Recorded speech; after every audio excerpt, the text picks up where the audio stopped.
Hello everyone.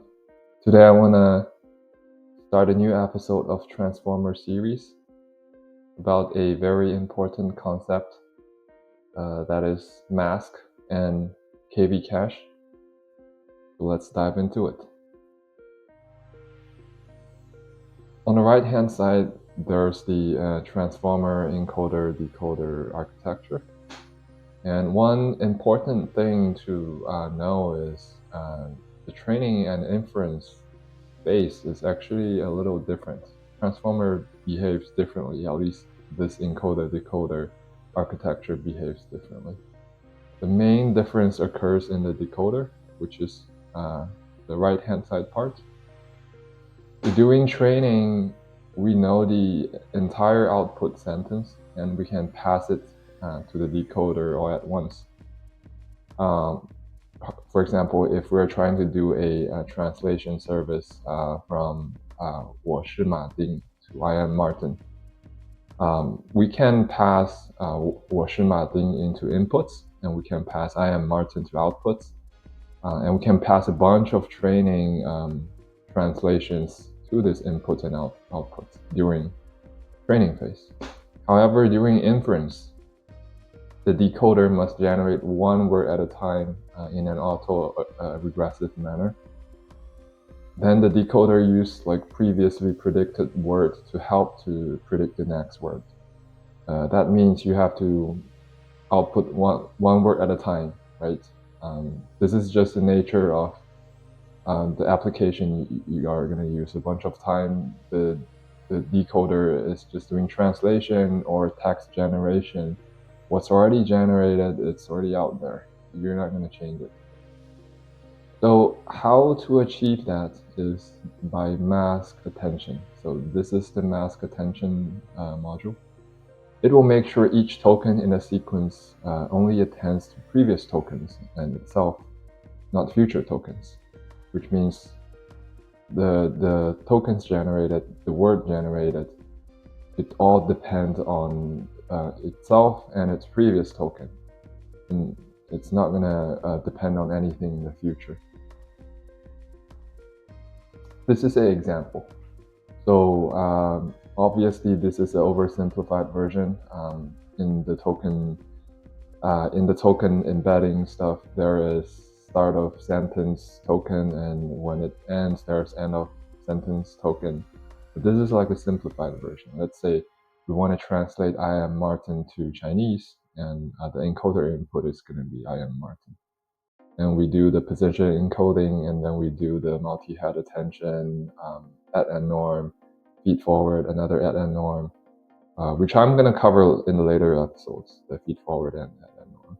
Anyway, the encoder part is pretty straightforward that we have covered in previous episodes. So the decoder, as I mentioned, it's not going to put the whole output sequence because this is not training data. We're trying to translate an unknown sequence, which is an I am Martin. So the first decoder input, it's like a start of sentence sequence, start of sentence token, and then an output, it go through all the decoder, and an output will be the first translation, 我, which is a Chinese stands for I. And then we've used this token to pass to the output, to pass it to the decoder again, and then we get the next generated Chinese character, which is 是, that is the Chinese for I am. Similarly, we pass in the combined 我是 to the decoder input, and then we get the next two generated token, which is Martin, Chinese stands for Martin. So this is an oversimplified version of how decoder works in the inference phase. So now we can get into a little detail into the mathematic, and then you're gonna like know the one very important concept, that is the KV cache. So during inference autoregression, at each generation step, we are recalculating the same previous token attention. So this is assuming we don't have any cache. We are not storing anything in memory. So this mathematic step, hopefully you are familiar with it. I have gone through it in our previous episodes. Let's say the first token comes, and then we go through the QKTB. I ignore the mask. I ignore the scale, the softmax, just to leave out the QKTMB for simplicity. And then QKT is the matrix multiplication, and then another matrix multiplication, and then you get the output. So as you can see, the size of the mathematical calculation is 1 multiplied by embedding size. Sorry, this is a typo. Embedding size. So the Q1 is the embedding. So the size of Q is 1 by embedding size. Same with embedding size over 1, and then this is 1 embedding size, and then you get 1 by 1 and 1 by embedding size, and then the output is 1 by embedding size. And then when the second token comes, because you're not storing anything, right? You have to pass, as I said, you have to pass the whole sequence into the decoder. So you pass Q1, Q2, and then in order to get the whole attention matrix, you need to do K1, K2, and then Y1, Y2. And then when it passed the mask attention module, instead of showing all the 4 attention scores, it used a mask to basically mask out all the future tokens. For example, in this case, this one is Q1, K2. K2 is to the first token, K2 is something in the future, right? So you're not going to have access to it. So that is masked. And then that will guarantee the O1 is only generated by token 1 or previous.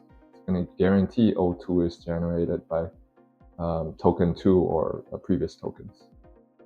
And then the second, and then the third query token comes, and then you have to pass in the whole sequence, do this, and then do the mask. Similarly, you're going to mask out all the previous tokens, which is basically the upper right part of the matrix, and then you get the 3 outputs. So as you can see, as the time goes, the size of the calculation is growing exponentially, right? Let's say time is the first one is t equals to 1, and then t equals to 2, and t equals to 3. So obviously the dimension of this matrix is t squared, right? So it's quadratic. So now let's go with inference with KV cache. So as you can imagine, KV cache is just trying to cache the key and value embedding. So Q1 is the same. When Q2 comes, all you need is actually this QKT in order to get O2, you actually just need this calculation. And this calculation, you only need K1 and V1. So if we already cache it, so let's say green means cache it, you can only focus on Q2 itself. You don't have to focus on whatever Q1 says. So you store K1 and V1 into memory, and then you are able to get this QKT, which is 1 by 2. And then you multiply by V vector, and then you get the next output. Similarly with Q3, when a new Q token comes, since you are already storing previous Ks and 1s, you can get the QKT to calculate O3 directly. And the matrix multiplication, the complexity, like intuitively, it's right now no longer quadratic, right? It's linear. It's linear to t. Let's say t equals to 1, t equals to 2, and t equals to 3. So it drops the complexity of matrix calculation a lot, which is what matters in machine learning, right? It's flops, a floating point operation per second. So this is the KV cache trade-off. What is good, the plus, is number of flops, floating point operation per second drops. it drops from OT squared to OT. T is the number of the length of the sequence, I would say. The downside is we need extra memory, right? You need to store K and V embeddings. So the memory amount we needed is the size of 2 multiplied by time of number of tokens, multiplied by number of layers, and then multiply number of KV heads, and then multiply KV dimensions. The 2 as in you have to score both key and value. So number of tokens should be easy to understand. KV head we went through a previous episode. KV dimension, similarly we went through a previous episode. The number of layers here, this is something people usually ignore. So the neural network I show here, it's all simplified version. It usually have hidden layers. So for each attention module and feed-forward module, all of them are multi-layers. So it have to go through a bunch of hidden layers. You have to consider also the number of layers to store all the K and Vs. And then that is the KV cache eligibility. So when can you use KV cache? So I kind of already gone through it when I introduced KV cache. Right? You need to have causal relationships. So new tokens attention calculation only depend on itself and previous tokens. So if it's depend on like future token, then you can't use KV cache. For example, there are BERT, the famous, at least it used to be famous, encoder transformer architecture. If you use BERT to do natural language processing, you're gonna see the output changes when it processes the token. That is because it's not a generative AI stuff. It's the generated token is not fixed, so it kind of changes the output when it process the whole input. So in that case, we cannot use KV cache anymore. And most of the generative AI models right now, for example, GPTs, and then I think DeepSeek is also generative. There's decoder only architecture.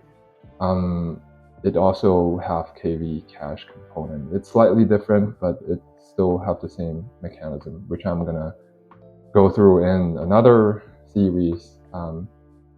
Yep, this is all about KV cache. Hopefully this is helpful, and thank you everyone.